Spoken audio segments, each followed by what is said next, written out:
We're now going to move on to look at how we would handle some scenarios within our schedule that may arise with bookings that have already been made by customers or by us in relation to moving and deleting lessons, and importantly how this would affect your lesson vouchers and credits in relation to lessons that are paid versus unpaid.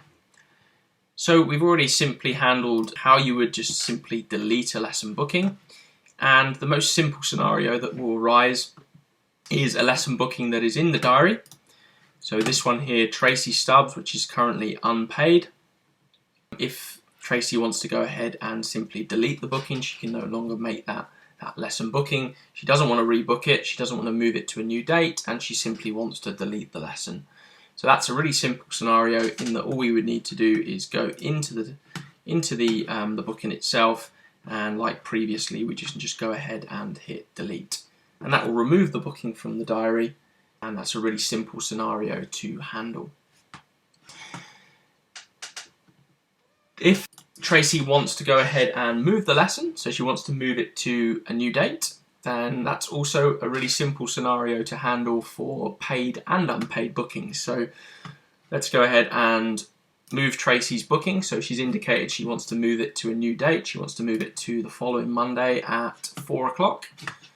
So we can simply just go into that booking, and we're just going to choose the move lesson option.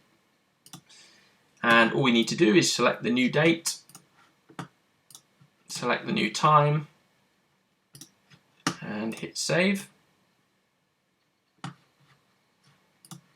And we're going to see how that lesson has been moved across now to 4 o'clock. The only scenario that might occur is if a customer wants to move a lesson booking and they also want to change the time of the lesson booking. So what you're unable to do is you're unable to move the lesson time and adjust the time that is allocated for that lesson. So in that scenario, what you'd have to do is you'd have to go in and delete the lesson and then rebook it as a new booking in the booking system. So let's carry on using Tracy's booking here as an example. One of the things we need to be mindful of is with an unpaid lesson booking. So Tracy hasn't had her lesson yet. We haven't taken any payment for Tracy. If she wants to go ahead and simply delete the booking, it's really important that when we go into the booking modal here, that we don't use the reschedule option. So the reschedule option effectively will put that lesson time and credit back into Tracy's account. So if we were to go ahead here and hit reschedule and hit continue, the lesson is going to be removed. However, if we navigate now to the voucher section, you can see here that in our vouchers now, Tracy Stubbs has a rescheduled lesson. So in her account, if she logged on in the future, she would have a credit of 40 credits available in her account. So she'd be able to go in, use those credits against a booking, and the booking would be appearing as paid, which is obviously not what we want.